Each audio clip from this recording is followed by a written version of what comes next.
Palavra da Verdade, com Hernandes Dias Lopes. Seja bem-vindo. Cumprimentamos as pessoas que estão conectadas conosco. Deus abençoe a todos. Hoje nós vamos tratar do Salmo 91. Peço que você abra sua Bíblia comigo, neste clássico poema conhecido como Salmo 91.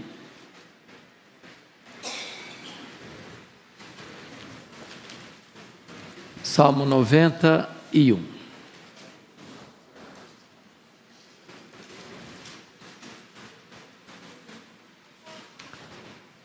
O texto diz assim: o que habita no esconderijo do Altíssimo e descansa à sombra do Onipotente, diz ao Senhor: meu refúgio e meu baluarte, Deus meu, em quem confio. Pois Ele te livrará do laço do passarinheiro e da peste perniciosa. Cobrir-te-á com as suas penas, e sob as suas asas estarás seguro. A sua verdade é pavês e escudo. Não te assustarás do terror noturno, nem da seta que voa de dia, nem da peste que se propaga nas trevas, nem da mortandade que assola o meio-dia. Caiam 1000 ao teu lado e 10.000 à tua direita, tu não serás atingido. Somente com os teus olhos contemplarás e verás o castigo dos ímpios. Pois disseste: o Senhor é o meu refúgio, fizeste do Altíssimo a tua morada. Nenhum mal te sucederá, praga nenhuma chegará à tua tenda, porque aos seus anjos dará ordens a teu respeito para que te guardem em todos os teus caminhos. Eles te sustentarão nas suas mãos, para não tropeçares em alguma pedra. Pisarás o leão e a áspide, calcarás aos pés o leãozinho e a serpente. Porque a mim se apegou com amor, eu o livrarei. Pô-lo-ei a salvo, porque conhece o meu nome. Ele me invocará, e eu lhe responderei. Na sua angústia, eu estarei com ele. Livrá-lo-ei e o glorificarei. Saciá-lo-ei com longevidade, e lhe mostrarei a minha salvação. Amém. Esse salmo trata do poderoso livramento de Deus. Esse é o tema que nós damos a este poema tão precioso. Bom, é muito curioso que este salmo faz parte do 4º livro destes 150 poemas, né? E o 4º livro é o menor livro, 1 ao 41, o primeiro livro, 42 ao 72, o segundo livro, 73 ao 89, o terceiro livro, 90 a 106, o 4º livro, e 107 a 150, o 5º livro do Saltério. Esse é o menor dos livros, que vai do 90 ao 106. Se você observar, a maioria desses salmos não tem o autor indicado, não tem a data precisa, não tem sequer um título. Mas esse salmo, e não obstante isso, não sabemos quem o escreveu, quando o escreveu, é um grande clássico. E é curioso que esse salmo é muito usado, infelizmente, como uma ferramenta mística na casa de muita gente, né? Abre a Bíblia no Salmo 91, bota num móvel na sala, como se isso fosse uma espécie de talismã, de uma ferradura espiritual, para espantar mal-olhado, para espantar demônio, para livrar a família dos males que rondam a família. Não é essa uma boa maneira de usar o Salmo. Nós não usamos a Bíblia de forma mística. Nós não usamos nenhuma porção da Bíblia no sentido de que ela misticamente vai nos proteger. O salmista foi claro no Salmo 119: guardo a tua palavra no meu coração para não pecar contra ti. Você guarda a melhor coisa, a palavra de Deus, no melhor lugar, no coração, com o maior propósito, para não pecar contra Deus. Então você podia encher sua casa de Bíblia aberta no Salmo 91, Se você não colocar essa palavra no seu coração, de nada vai adiantar. Ela não é um talismã, ela não é um emblema místico para proteger as pessoas. Eu estou convencido de que o Salmo 91 é uma espécie de versão neotestamentária de Romanos 1:31. Quem lembra Romanos 1:31? Se Deus é por nós, quem será contra nós? Eu acho que o Salmo 91 ressoa de forma eloquente esta mensagem de Paulo aos Romanos. Se Deus é por nós, quem será contra nós? Então, vamos examinar esse texto. Primeiro, Deus é a nossa morada segura, é o que está aí no verso 1 a 4. Então, vamos olhar os versos 1 e 2, como nós temos uma habitação plenamente segura em Deus. O que habita no esconderijo do Altíssimo e descansa à sombra do Onipotente. Vamos primeiramente entender isso aqui. Veja você que ele não diz que você é um morador temporário, ou um visitante, ou um turista. Você faz visitas rápidas e vai embora. O texto diz o que habita. O que é habitar? É morar. É algo permanente. Não é uma visita ocasional. Não é que você se lembra de Deus na crise, depois a crise passa, você se esquece de Deus de novo. Mas o texto está dizendo o que habita no esconderijo do Altíssimo. É algo permanente, que é para a vida toda. Deus não é apenas um hóspede que vem e vai. Deus é a nossa própria casa, é a nossa própria morada.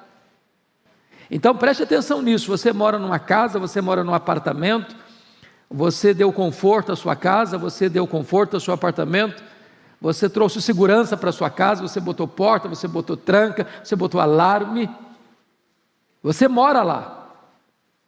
Mas além de você morar na sua casa, no seu apartamento, mais do que tudo, você deve morar em Deus. Ele é a sua habitação, Ele é a sua casa onde você deve morar. É nele que você deve residir, é a ideia do texto. Agora, notem que quando você habita em Deus, faz de Deus a sua habitação, você pode descansar. Porque, por que você chega na sua casa e descansa? Você se acha o que aí? Seguro, protegido, guardado. Você sabe que ninguém vai incomodar você. Você botou uma tranca, você botou um alarme. Você tem um vigia lá na porta. Se você mora num prédio, tem uma portaria que blinda a entrada de estranhos. Então você descansa, você dorme. Você não fica inquieto, será que vai chegar alguém? Será que eu vou ser incomodado por um estranho? Não, você descansa.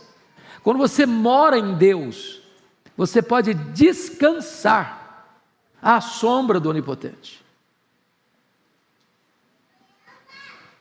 Isso é que traz descanso para o coração. Mas veja o verso 2, diz ao Senhor, meu refúgio, meu baluarte, Deus meu em quem confio. Esse salmo é conhecido como o salmo da guerra, da batalha, dos perigos, visíveis e invisíveis, humanos e demoníacos. Nós estamos aí rodeados de riscos, não é só de bala perdida na rua não, não é só de assalto, não é só de arrombamento não, não é só de homens maus e violentos não. Nós estamos rodeados de perigos que nós não vemos, não enxergamos, mas são reais, são de fato perigos concretos. E não obstante, não vermos porque são espirituais. Mas o texto está mostrando para você, agora, num campo de guerra, num campo de batalha, existem lugares que o soldado, o guerreiro, o que está no meio de uma guerra acesa, encontra proteção. Na hora do aceso da batalha, para lá ele corre. É o refúgio dele, é o baluarte dele, é a fortaleza dele. E é isso que o texto está dizendo. Você passa por perigos, você enfrenta ameaças. Tem hora que você se sente encurralado, tem hora que você se sente acuado, tem hora que você se sente entrincheirado e sitiado pelo inimigo. Para onde você corre? Para onde você foge? Onde você encontra abrigo e segurança? O Salmo está dizendo, é nessa hora que você recorre a Deus e diz: o Senhor é o meu refúgio, é o meu baluarte, o Deus meu em quem eu confio. Você não está confiando em você? Na sua saúde, na sua inteligência, na sua força, no seu dinheiro, nos seus dons, nos seus talentos, nem mesmo na sua espiritualidade. Você está confiando em Deus, Ele é o seu refúgio. Bom, essa é a primeira coisa que esse texto está nos ensinando aqui. Então, a pergunta que eu lhe faço, já fazendo a aplicação, é essa: você permanece em Deus ou você é um turista? Se hospeda num hotel para um final de semana e depois vai embora. Você se lembra de Deus só no final de semana, no começo da semana, ou Deus é o seu refúgio a semana toda, o mês todo, o ano todo, a vida toda? Essa é a pergunta.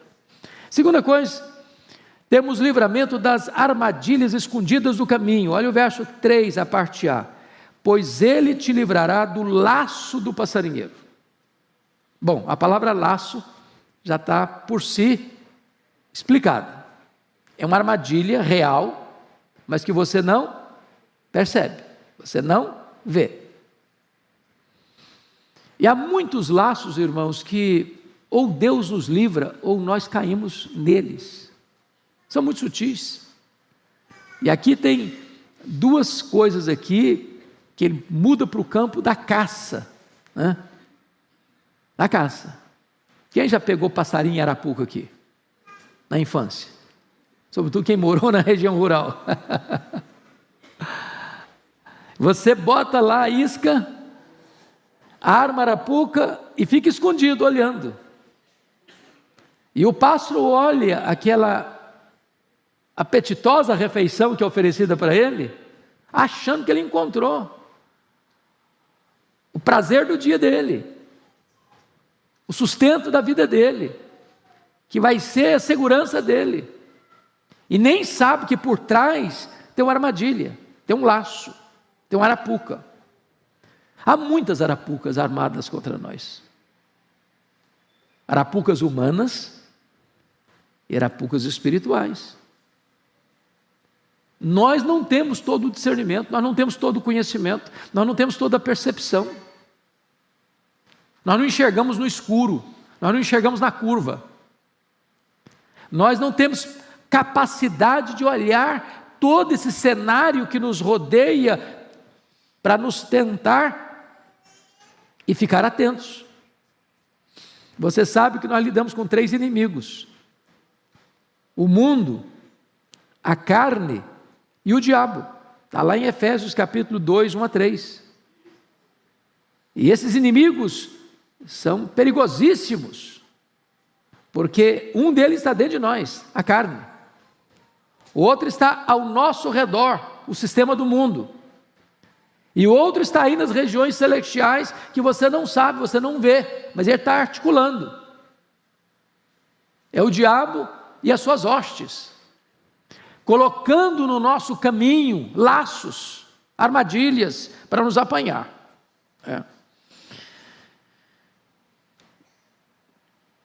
O que nós precisamos ficar atentos aqui? Paulo diz lá em 2 Coríntios 2, versículo 11, que nós não podemos ignorar os desígnios de Satanás. Nenhuma pessoa sensata e sábia olhou para esse mundo espiritual, como alguns hoje tentam fazê-lo, como se o diabo fosse uma formiguinha inofensiva. E até afrontam, e até falam bobagem, até se julgam muito espirituais e muito poderosos. E não é o tratamento que a Bíblia ensina sobre essa batalha, não. Se Deus não nos livrar, nós não temos capacidade. Então esse texto está mostrando como consequência, como resultado de você habitar em Deus permanentemente. Aí o resultado é esse: pois Ele te livrará. Esse Ele te livrará não está dizendo que Deus é parceiro nas nossas loucuras, que se nós formos turistas para buscar a Deus só em ocasiões especiais e depois sairmos, fugirmos, que nós seremos livrados do laço passarinheiro, não. É resultado de você habitar em Deus. É quando você está morando em Deus, é que Deus livra você do laço do passarinheiro. Mas veja mais, não só do laço do passarinheiro, mas temos livramento da peste perniciosa. O verso 3b diz, e da peste perniciosa. O que seria a peste perniciosa? Aqui, obviamente, ele está tratando das doenças, mormente das doenças endêmicas e pandêmicas. Primeiramente, vamos entender uma coisa aqui, para a gente não chegar a conclusões apressadas ou perigosas. Nós estamos aí ainda, convivendo com a pandemia. Nós tivemos problemas graves no passado, como a peste negra na Europa, que dizimou 1/3 da Europa. Nós tivemos no começo do século XX a chamada febre espanhola, que foi muito letal. E agora no século XXI, em março de 2020, a chegada de uma pandemia que tornou-se praticamente universal, por isso chamada de pandemia, não apenas uma epidemia. Mais de 6 milhões de pessoas ceifadas, e nós de forma alguma estamos sugerindo que quem foi ceifado na pandemia era menos crente ou menos piedoso do que você e eu que estamos aqui. Gente melhor do que nós se foi, até porque hoje nós temos um conceito diferente de morte no cristianismo, e Paulo vai dizer isso em Filipenses 1:21, para mim o viver é Cristo e o morrer é lucro. Morrer não é uma tragédia para um cristão. Paulo diz lá em Filipenses 1:23, morrer é partir para estar com Cristo, o que é incomparavelmente melhor. Ou, segundo Coríntios 5:8, morrer é deixar o corpo e habitar com o Senhor. Ou Apocalipse 14:13, bem-aventurados são aqueles que desde agora morrem no Senhor, para que descansem das suas fadigas e as suas obras nos acompanhem. Porém, nós cremos também, e é verdade também, que quem nos livra da peste perniciosa, das doenças perigosas, é Deus. Você crê nisso? Meus irmãos, nós somos vulneráveis demais. Você está andando por aí, tem vírus aí que você não enxerga, tem bactéria que você não vê. De quantos livramentos você já teve na sua vida, nessa área? Você tem ideia? Você tem noção? O apartamento mais alto e mais seguro não livra uma pessoa de ser infectada por um vírus, por uma bactéria. Você pode usar a maior proteção de luvas, de máscara, de roupas especiais, que não blinda totalmente você. Então, também isso é verdade, que quem nos livra, quem nos dá saúde, quem nos dá proteção das enfermidades é Deus. E mais, mesmo depois que a enfermidade vem, quem nos cura também é Deus. E Deus cura como? Pelos meios, sem os meios e apesar dos meios. O médico e a medicina são os instrumentos, mas em última instância quem cura é Deus. É por isso que toda cura é divina. Deus usa o médico, Deus usa o remédio, mas o que está escrito na Escritura? É Ele quem perdoa todas as nossas iniquidades e quem sara todas as nossas enfermidades.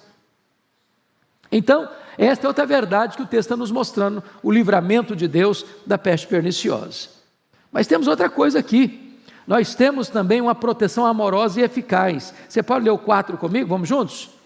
Cobrir-te-á com as suas penas, sob as suas asas estarás seguro, a sua verdade é pavês e escudo. Bom, agora ele sai do campo da caça, lá no mato, onde você está pegando passarinho, para o campo doméstico, da galinha.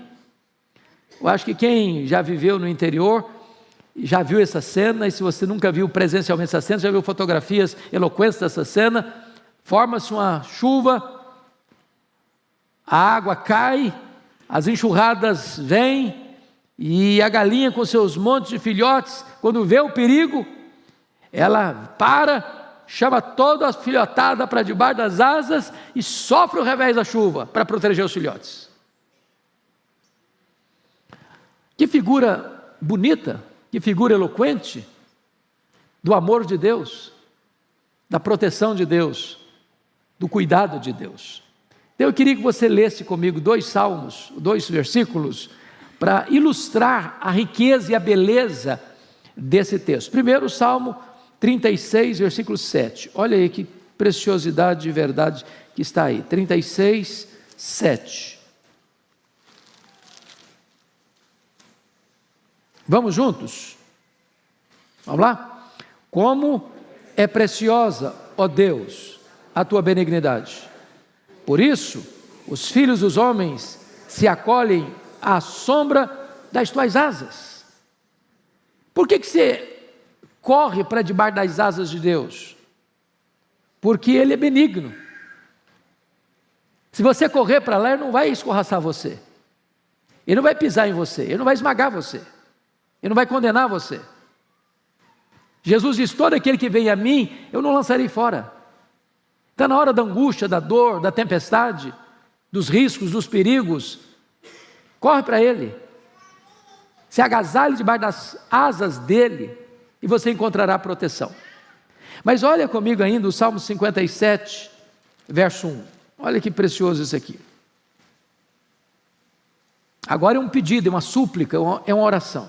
Leia comigo o verso 1, 57, versículo 1. Vamos juntos? Tem misericórdia de mim, ó Deus, tem misericórdia, pois em Ti a minha alma se refugia. À sombra das Suas asas me abrigo, até que passem as calamidades. O que ele está admitindo? Que tem calamidade, tem dia de tempestade, tem dia de prova. O crente não é blindado, ele não vive numa estufa, ele não vive num xingrilá da vida, num jardim grinaldado de flores. Ele vive num campo de batalha, de enfrentamento de perigos. Mas quando esse perigo chega, para onde você foge? Para onde você corre? Aonde você encontra abrigo? Debaixo das asas de Deus. E você vai ficar aí até que passem as calamidades. Deus é o nosso amoroso protetor. E a verdade de Deus, a sua verdade é pavês e escudo. O que ele está querendo dizer para nós é que a verdade de Deus nos protege. Irmãos, é tão precioso isso. E quem foge da verdade de Deus, quem foge debaixo das asas de Deus, vai sofrer o revés. Vai sofrer o revés. Eu gosto muito da ilustração da águia. Os estudiosos que examinaram um pouco mais detidamente a águia, diz que quando a águia está voando e ela detecta a chegada de uma tempestade, ela, diferentemente do iambu, já ouviu falar no iambu? Iambu é uma ave, é muito comum aqui no Brasil, pequenininha, do tamanho de uma pomba, e o iambu só voa abaixo, só debaixo da tempestade, levando os reveses da tempestade. Mas quando a águia avista a tempestade, ela agiganta os seus esforços, voa para cima das nuvens tempestuosas, onde tudo está calmo e sereno. Mudando a figura, quando a tempestade chega, já que você não voa como a águia, mas você é como um pintinho, vulnerável, frágil, que não se protege a si mesmo, não tem poder de cuidar de você mesmo. Mas quando chega a tempestade, você corre para o seu refúgio, e esse refúgio é debaixo das asas do Onipotente. Aí você encontra descanso e proteção. Mas notem mais. Esse texto, em segundo lugar, vai tratar para nós que Deus é o nosso protetor incomparável. Primeiro, Ele é a nossa morada segura. Agora Ele é o nosso protetor incomparável. E eu destaco algumas coisas aqui. Primeiro, Temos livramento dos terrores que assaltam a nossa alma. Versículo 5. Não te assustarás do terror noturno, nem da seta que voa de dia. Bom, agora ele sai do campo doméstico, né? Já lidou lá com a caça, campo doméstico, agora ele entra num campo de guerra. Campo de guerra. E esse Deus é o Deus que traz livramento. E eu chamo a sua atenção para o fato do assustar do terror noturno. A seta que voa de dia. Uma pessoa assustada é uma pessoa com medo. E o medo, meus irmãos, não é um sentimento. O medo é um espírito que oprime. Quando Paulo vai escrever a sua segunda carta a Timóteo, no capítulo 1, versículo 7, ele vai dizer: Deus não nos deu espírito de medo, mas de poder e de moderação. O apóstolo João vai dizer que o amor lança fora todo medo. Então, por que eu tenho medo? Por que você tem medo? Porque nós somos vulneráveis. Tudo aquilo que foge ao nosso controle traz medo. É óbvio. Você não tem controle, você tem medo. Nós não temos controle sobre muita coisa. Lembra lá do Salmo 23, versículo 4: ainda que eu ande pelo vale da sombra da morte, não temerei mal nenhum. Não é porque ele é bom, porque ele é forte, porque conhece tudo, sabe tudo, pode tudo. Não temerei mal nenhum, porque tu estás comigo. Então o segredo de vencer o medo, e tem muitos medos, né? Tem até fobias, né? Tem gente que tem medo de altura, e eu, por exemplo, tenho. Tem gente que tem medo de lugar aberto, tem gente que tem medo de lugar fechado, claustrofobia. Eu também tenho. Eu quase morri uma vez sem saber que eu tinha claustrofobia. Lá dentro das pirâmides, quase que eu vi uma múmia do faraó lá. Foi a coisa mais horrorosa da vida. Depois de subir várias escadas íngremes, no meio daquela multidão, gente suando, cheiro de camelo, que troço todo, lá pelas tantas, o fôlego acabou. Falei, meu Deus, morri, porque não tira ninguém, assim, com emergência de lá. O que me valeu foi que eu estava do lado de um colega pastor, e eu falei, rapaz, eu vou morrer, eu não consigo respirar. Falei, calma, fecha os olhos, faça de conta que você está num jardim. E aí eu fechei os olhos, pensei numa campina bem verde, daqui a pouquinho o ar voltou, mas eu descobri ali que eu tinha claustrofobia. Tem muitos medos, né? Muitos medos. Tem gente que tem medo da vida, tem gente que tem medo da morte, tem gente que tem medo da solidão, tem gente que tem medo da multidão, tem gente que tem medo de ficar doente, tem gente que tem medo de ficar assim, sem poder pagar o plano de saúde. Então, muitos medos. Como é que você lida com isso? O texto está mostrando para nós que você pode vencer isso, né? Pode vencer isso. Por quê?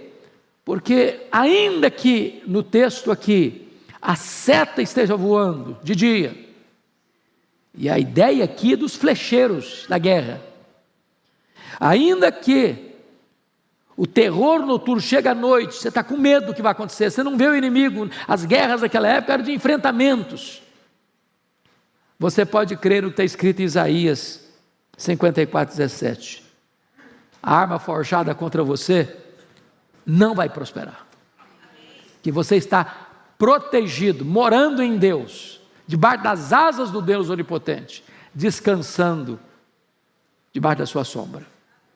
Bom, mas veja em segundo lugar, nesse ponto de proteção, temos livramento de perigos visíveis e invisíveis, no verso 6, olha aí, nem da peste que se propaga nas trevas, nem da mortandade que assola o meio-dia. Ele está falando aí também do ambiente de guerra. Qual era um subproduto da guerra? Pessoas feridas, pessoas infectadas, pessoas adoecidas, nem sempre tinha como tratar, né? Hoje tem tantos filmes de guerra, e eu perdi um pouco o gosto, porque eles botam uma dose de violência maior do que a realidade. Então, parece que fica uma coisa muito irreal, né? Mas quantas vezes você já viu um cenário de guerra, uma pessoa ferida, no meio da sujeira, o remédio ali não tem tanto efeito, não dá para tirar a pessoa dali rapidamente, para uma cirurgia, para um tratamento, e as pessoas viviam esse drama naquele tempo, e ele está mostrando para nós só um detalhe aqui: a peste são as doenças, são as pestilências, e a mortandade falando das guerras, da perseguição. Versículo 6, nem da peste que se propaga nas trevas, nem da mortandade que assola o meio dia. Você não está o quê? Assustado com isso. Agora vamos parar um pouquinho aqui. Quais foram as guerras que a igreja, o povo de Deus, suportou ao longo desses 20 séculos de cristianismo? Às vezes, irmãos, não tem noção disso. Você pega, por exemplo, dos Césares de Roma, começando com Nero. Você imagina o que é um crente ser crucificado? Fazer fila nas avenidas, nas estradas, a ponto de não ter mais madeira para crucificar crente? Você já imaginou o que foi que aconteceu no ano 70 com Vespasiano, onde ele inaugura o Coliseu, e numa festa macabra, 100 dias, jogando os crentes nas arenas, para os cães morderem, para os touros pisarem, para os leões devorarem? Você já imaginou o sofrimento dos nossos irmãos do século XX para cá? 1917, o comunismo tomando conta de 1/3 do planeta. Milhões de pessoas morrendo, torturadas, presas, escassez de pão, castigos severos. Vocês sabem disso, o século XX matou mais cristãos do que todo o restante da história junta.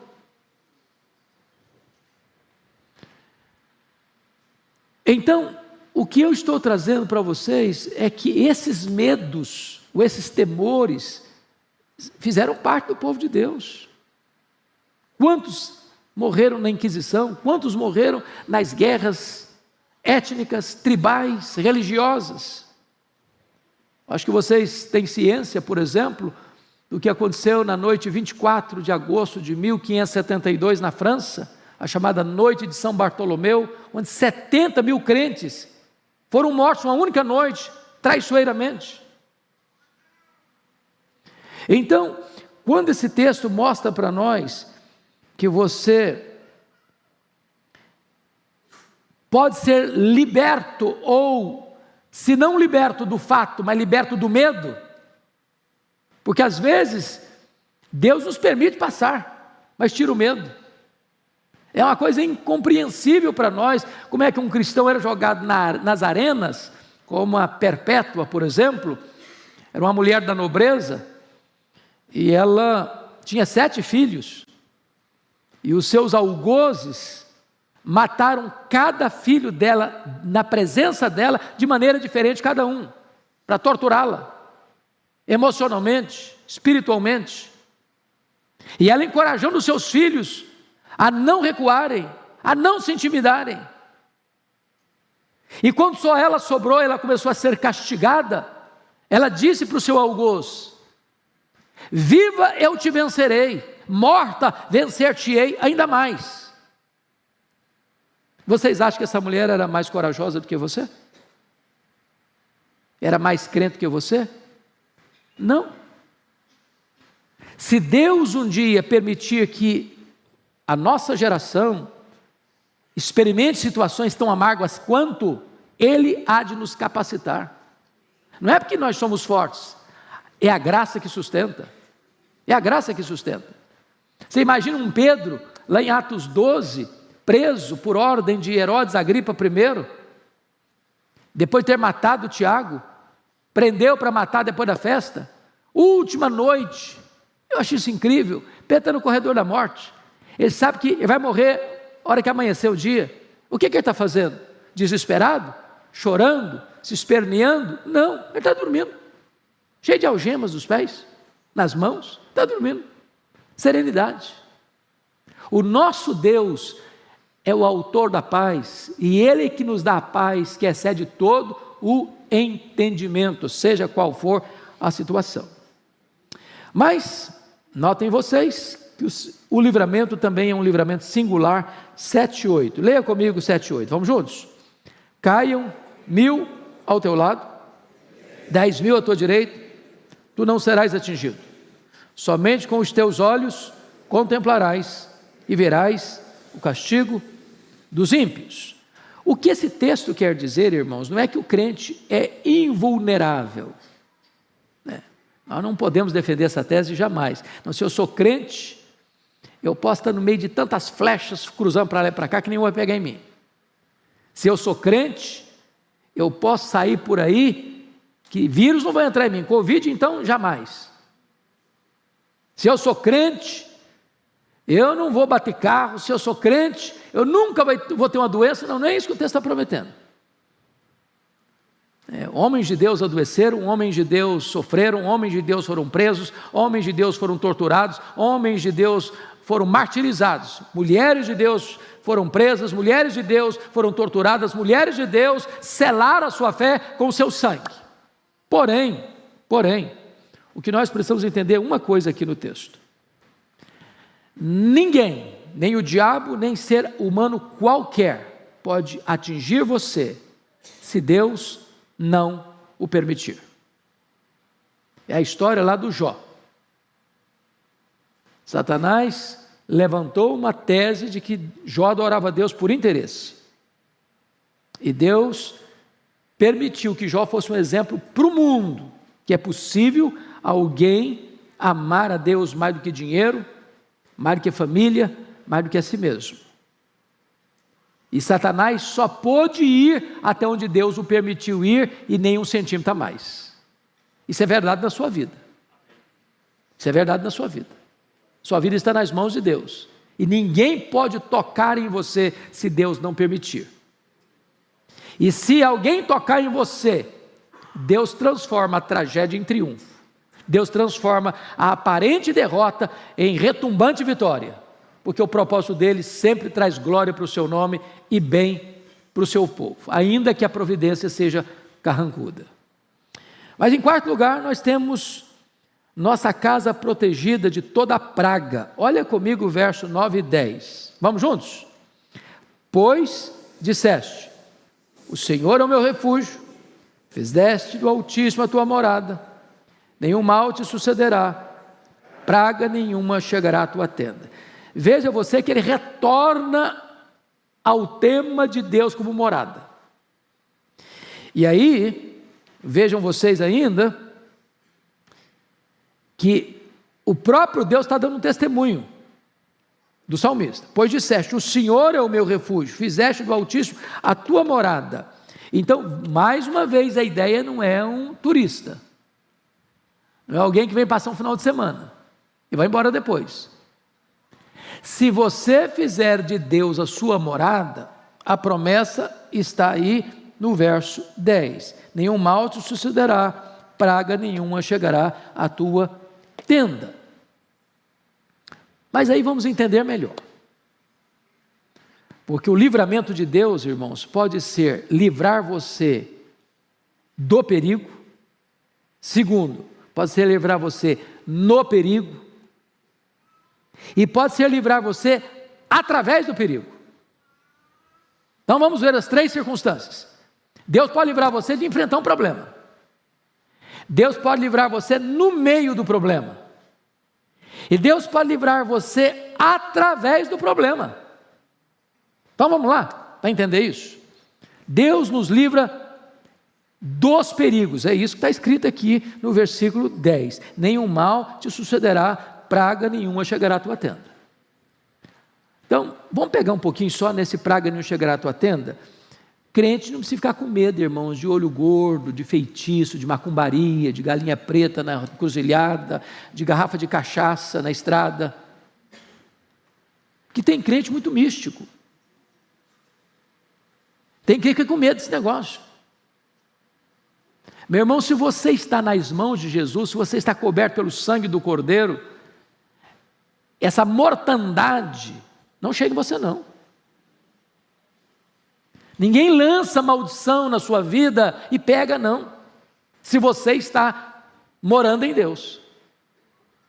Não é que o mal não exista, é que existe um poder maior em você do que o poder do mal que quer atingir você. Então, essa é a primeira verdade. Deus livra você do problema, porque você está morando dentro dele. Mas em segundo lugar, Deus livra às vezes nos perigos, dentro dos perigos. Por exemplo, Deus não impediu que os amigos de Daniel fossem jogados na fornalha, mas Deus os livrou na fornalha. Deus não impediu que Daniel fosse jogado na cova dos leões, mas Deus livrou lá dentro da cova dos leões. Mas vamos ler um texto para amparar isso. Jó 5, só um pouquinho aí, um livro anterior aos Salmos. Jó capítulo 5, versos 19 e 20. Olha aí. Diz ele, de 6 angústias, a voz dele faz, de 6 angústias te livrará, e na 7ª o mal te não tocará. Na fome te livrará da morte, na guerra do poder da espada. Então, veja você, ele está enfrentando angústia. 6 situações de angústia, na 7ª Deus livra. Você está enfrentando uma situação de escassez, passando fome, mas Deus te livra da morte, pela fome. Você está enfrentando guerra, mas Deus livra você do poder da espada, ou seja, você está no meio do problema, no miolo da crise, no epicentro da tempestade. Deus não livrou a tempestade, mas Deus livrou você dentro da tempestade. Ele pode impedir que você passe pela tempestade, Ele pode permitir a tempestade e livrar você no meio da tempestade. Mas em terceiro lugar, Deus nos livra pelos perigos. Como assim? Veja comigo lá em Jonas, profeta Jonas. Profeta Jonas.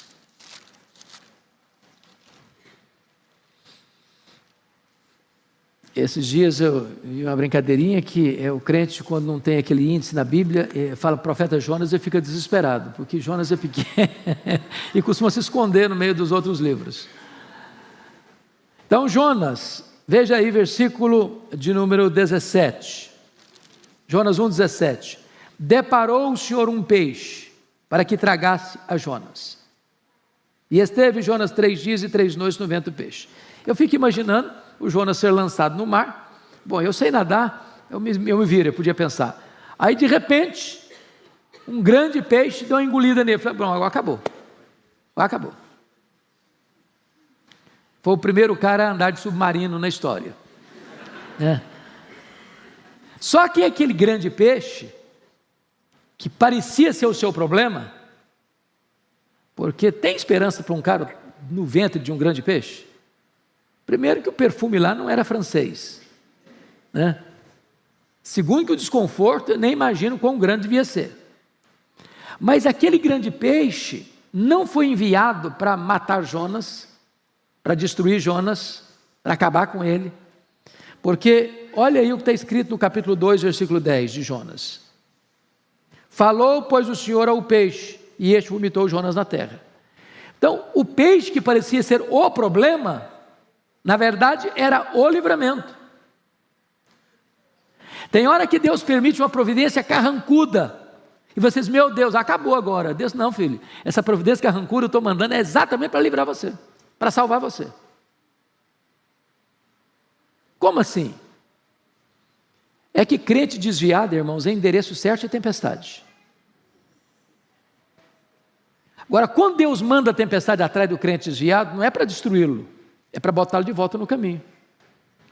Qual era o caminho de Deus para Jonas? Vai a Nínive, meu filho, é lá que eu quero você. E aí ele pensou, não, para Nínive eu não vou. Deus quer, mas eu não faço. Deus manda, mas não obedeço. A minha vontade vai prevalecer. Eu vou pegar um navio e vou para Tarsis. Sabe onde fica Tarsis naquela época? Ficava no fim do mundo.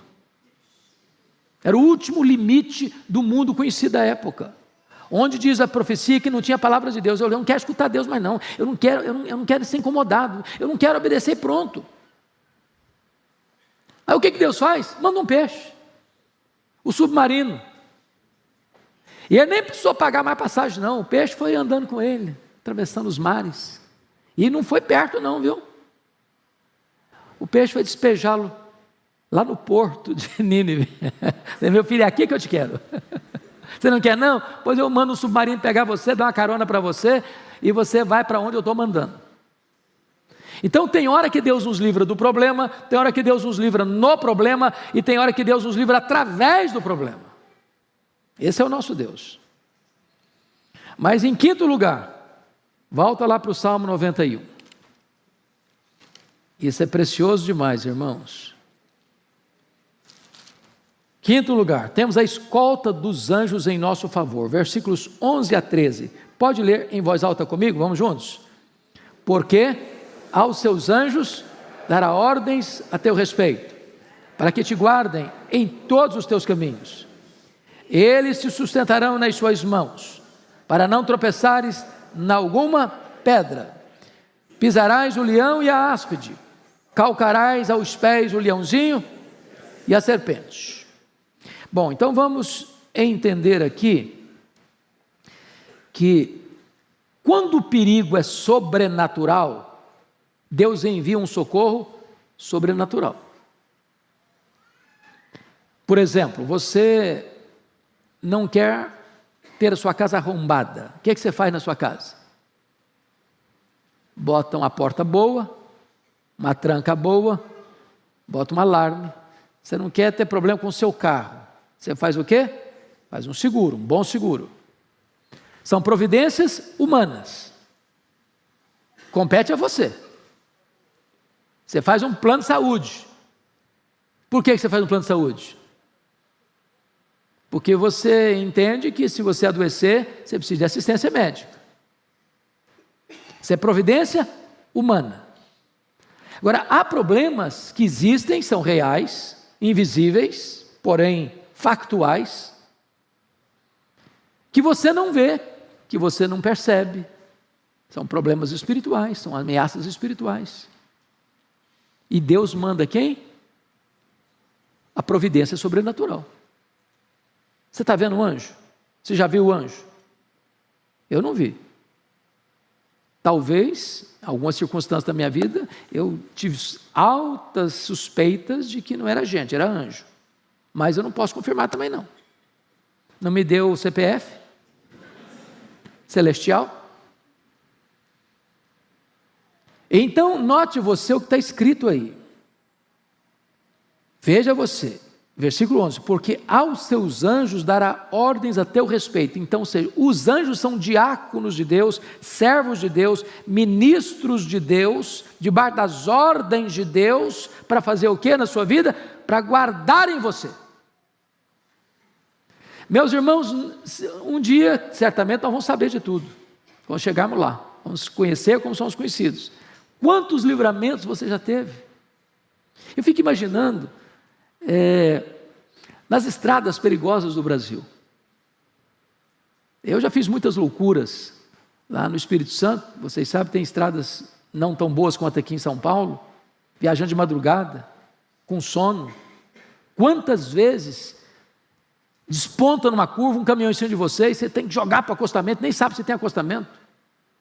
E Deus livrou, e Deus poupou. E quantos que você nem ficou sabendo? Atrasou 5 minutos, aquele atraso vai para poupar a sua vida. Eu ontem mesmo estava em Natal, feliz da vida, voltando, 6 da tarde, embarquei, tudo bonitinho, agora eu vou escrever, tirei meu computadorzinho, comecei a escrever, aí o piloto falou, olha, tem um problema no avião, todo mundo desce. Falei, vai ser uns 10 minutinhos, resolve o problema, que nada, 10 minutinhos, não, o avião não saiu. Aí eu tinha que ficar 8 horas no aeroporto, 8 horas, já cansado, precisando tomar um banho. E aí eu já liguei para o pastor Orival, pensei que eu estava aqui, eu falei, eu estou na Paraíba, varão. Falei, pois eu não chego para as 8. Daqui a pouquinho o irmão querido me liga, falou, olha, estou mandando um carro te buscar, você vem aqui para minha casa, vai tomar um banho, vai jantar comigo. E o papo rolou até de madrugada. E eu não sei, imagine se esse avião com defeito fosse descobrir o defeito lá em cima. Não dá para parar para encostar na oficina e consertar. Então tem hora que você acha que o negócio está ruim, Deus está falando, meu filho, eu estou te dando um livramento, você não está sabendo? Como diz o ditado, você não conhece da missa 1/3? Deus dá ordens aos seus anjos. Os anjos de Deus são ministros de Deus, lá em Hebreus 1,14, em favor dos que herdam a salvação. A salvação.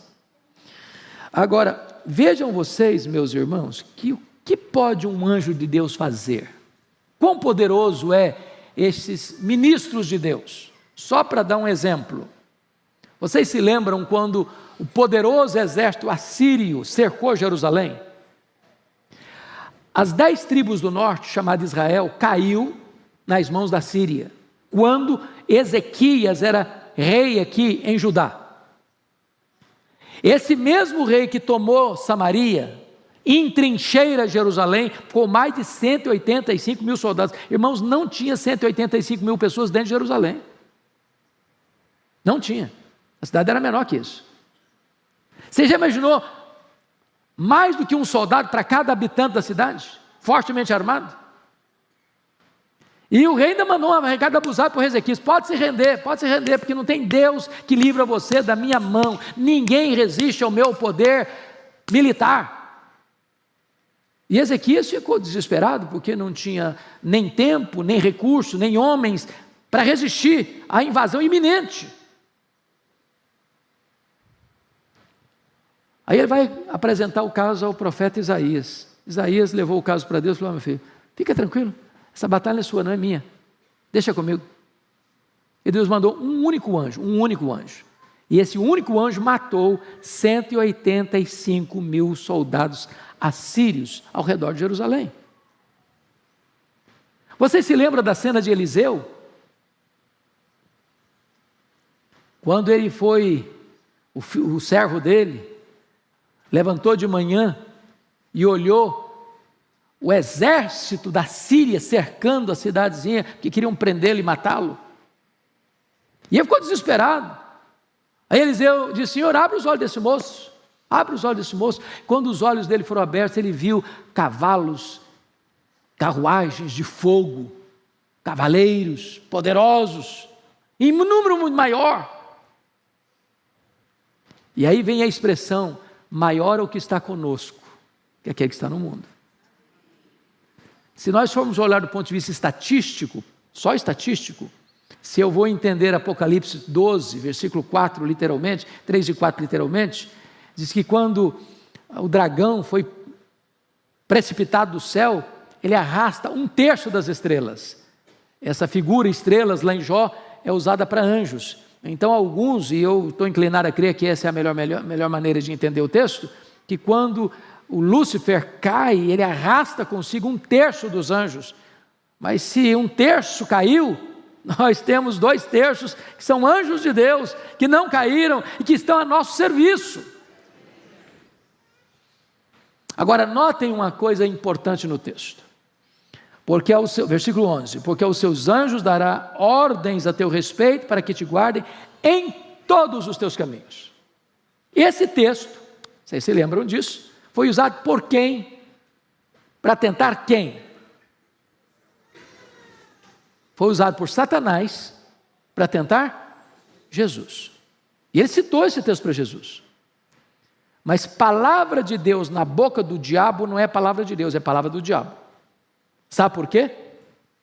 Porque o diabo é um péssimo hermeneuta, um péssimo exegeta, e sempre que ele cita, ou ele acrescenta, ou ele tira alguma coisa.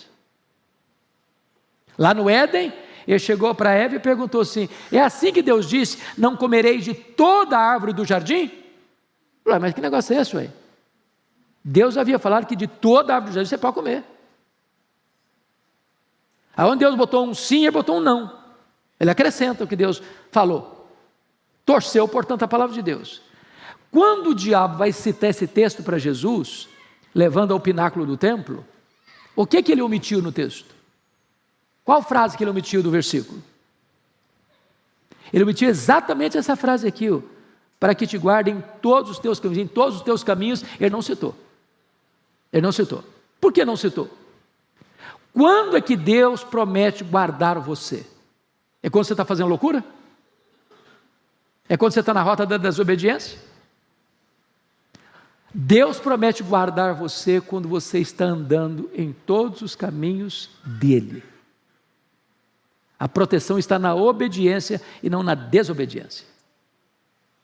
Então preste atenção nisso. Não queira fazer de Deus parceiro das suas loucuras. Porque a promessa, ela só é eficaz, efetiva, na medida em que você está andando com Deus, nos caminhos de Deus. Pois bem, vamos dar uma olhadinha agora ainda. O texto termina dizendo que pisará, versículo 13, pisarás o leão e a áspide, calcarás aos pés o leãozinho e a serpente, ambas as figuras, o leão e a serpente são símbolos de quem na Bíblia? Satanás.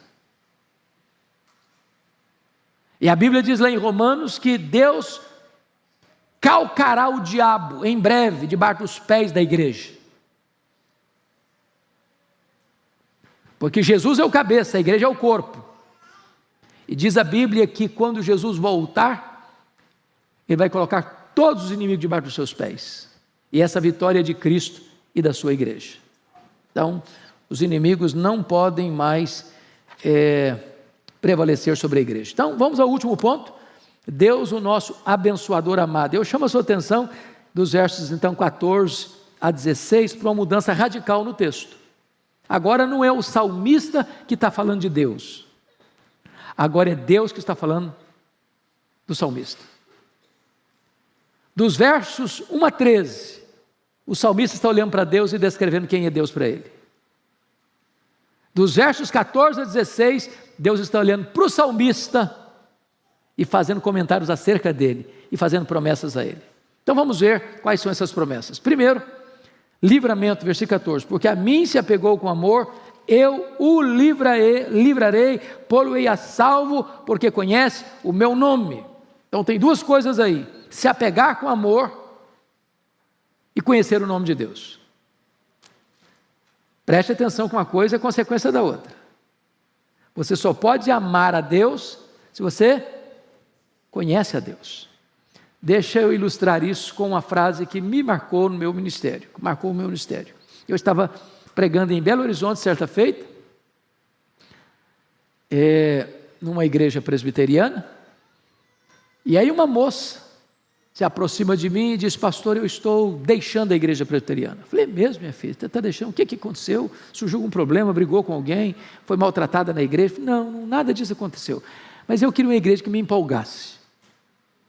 Eu queria uma igreja que tivesse história para eu me orgulhar dela. Eu falei: mas você conhece a história da igreja? Eu falei: eu não conheço não. Eu falei: mas como assim? E eu estava com tempo, falei: então senta aqui que eu vou te contar. E gastei 2 horas com ela.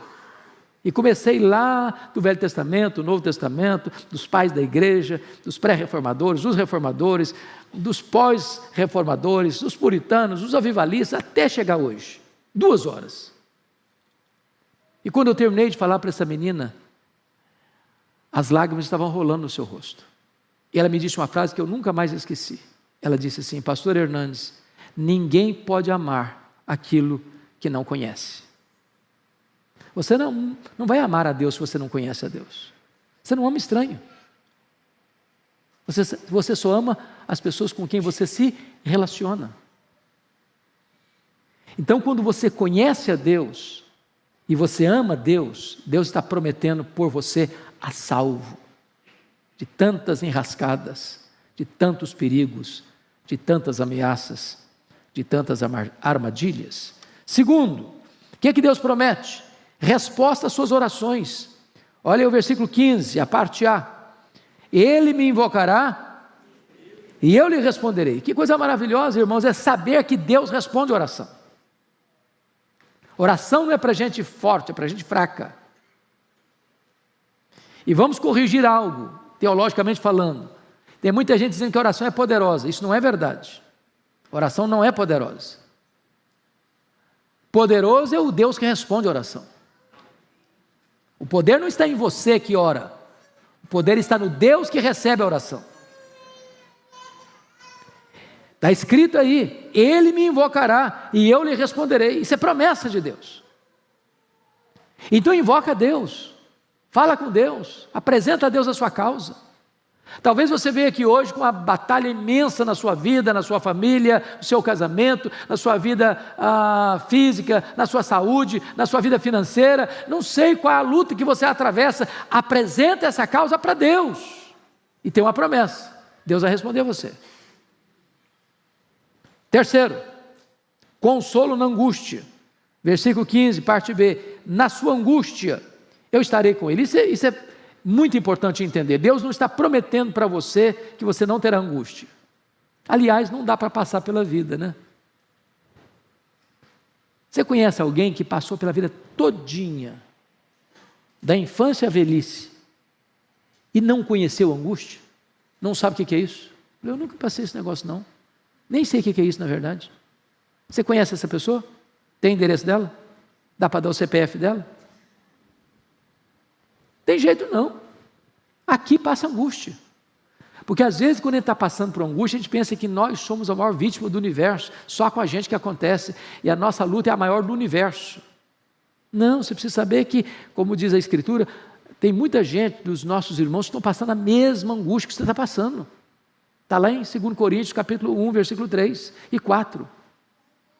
Agora, o que Deus está prometendo é quando você passar por esse vale da angústia, Ele vai estar com você.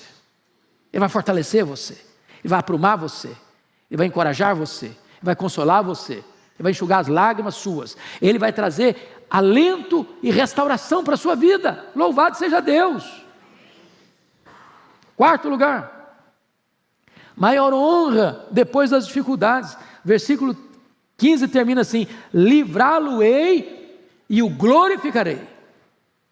Ou seja, o que o texto está dizendo é o seguinte: você vai passar pela angústia, Deus vai estar com você, mas não só estar com você, Ele vai livrar você, e depois que Deus estiver com você e livrar você, Ele vai colocar você num patamar mais alto. Ele vai levar você, Ele vai glorificar você, Ele vai exaltar você, Ele vai dar experiências maiores a você. Você vai sair dessa luta não arranhado, não manquejando, você vai sair dessa luta mais do que vencedor, vitorioso. Essa é a promessa de Deus. Mas em quinto lugar, Deus promete para você longevidade. Olha o verso 16, parte A: saciá-lo-ei com longevidade. Bom, a ideia de saciar é bonita. Significa que você e eu temos sede de viver, e viver muito. Alguém que deseja morrer jovem aí? Quem quer se candidatar?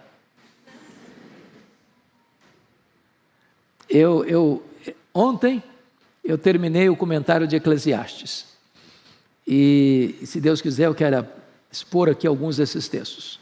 Mas o último capítulo de Eclesiastes é certamente a peça literária mais importante da literatura mundial sobre velhice. Velhice. E ele diz que velhice é uma tempestade, igualzinho uma tempestade. Forma a tempestade, o aguaceiro, e daqui a pouquinho outras nuvens se formam e vem outra tempestade. Daqui a pouquinho você nem levantou direito a cabeça, outra tempestade.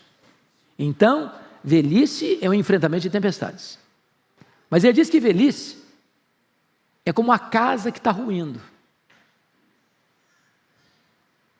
Então, a gente às vezes quer tapar o sol com a peneira e dizer que é a melhor idade. Como diz a brincadeira, me engana que eu gosto. Não, a Bíblia não trata com melhor idade não. Agora, o que é maravilhoso é que na teologia do Novo Testamento, Paulo diz: se a nossa casa terrestre se desfizer, que a casa está ruindo mesmo, nós temos uma mansão, feita não por mãos, eterna nos céus.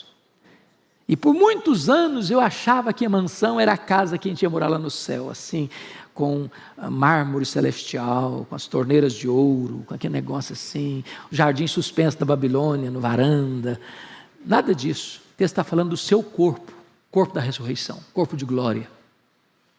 Então nós encaramos a velhice, não porque é a fase linda, maravilhosa da vida, né? Eu brinquei domingo passado aqui, na aula que eu dei, no domingo anterior, que eu gostava muito do Evandro Luiz da Silva, com seu espírito assim, jocoso, de falar as coisas, como o pastor Arival tem esse dom também. Então, as coisas mais pesadas ficam leves. E eu vou repetir porque tem gente nova aqui. Ele disse que a vida humana se resume em 4 animais. 4 animais. Ele diz, quando você é jovem, você é o gavião. Você come qualquer coisa, você compra lá, compra cá, briga com qualquer um, você briga com a sua sombra, tudo está bom, você enfrenta qualquer problema.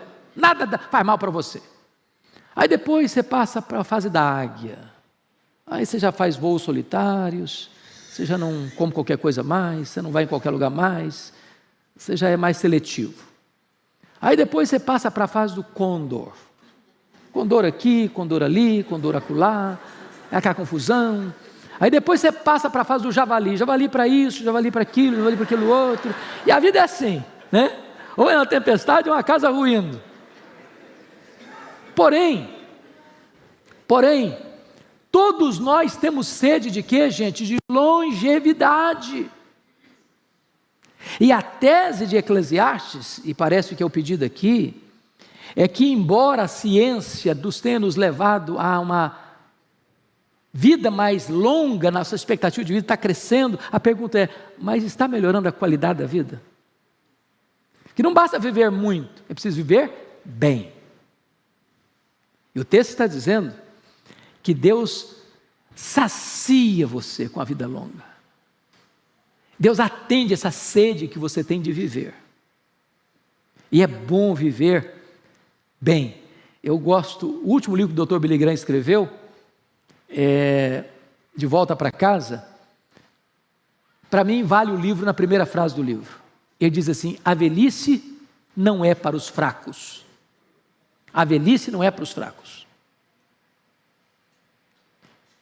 Um dia, o pastor foi visitar uma ovelha dele, que estava no leito de morte, e perguntou para a ovelha assim, e aí meu irmão, está tudo bem? É uma pergunta retórica, né? Porque às vezes devia não fazer tantas perguntas, vai tudo bem, para o cara que está lá no CTI, cheio de mangueira conectada no nariz dele, na boca dele. Mas o crente respondeu assim, vai tudo bem, pastor. A casa que eu moro está desmoronando, mas eu já estou de malas prontas para me mudar para a casa do Pai, para a minha casa permanente. Essa é a certeza do crente.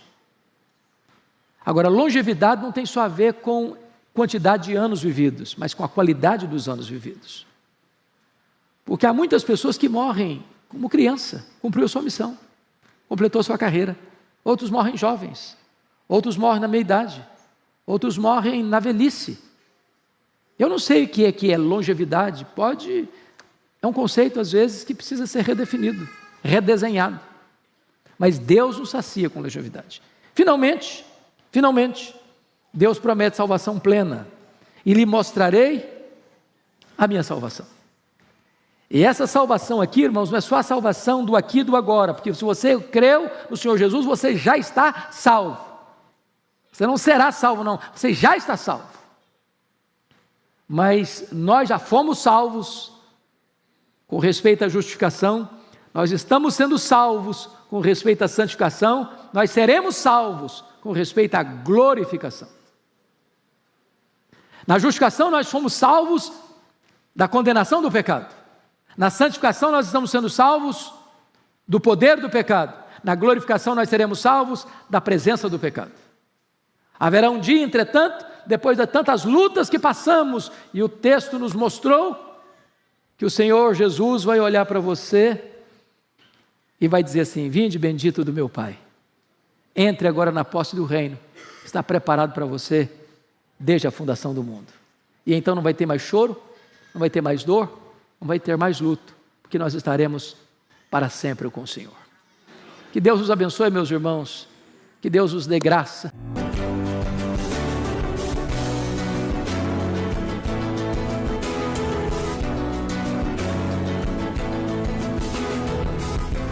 Palavra da Verdade, com Hernandes Dias Lopes.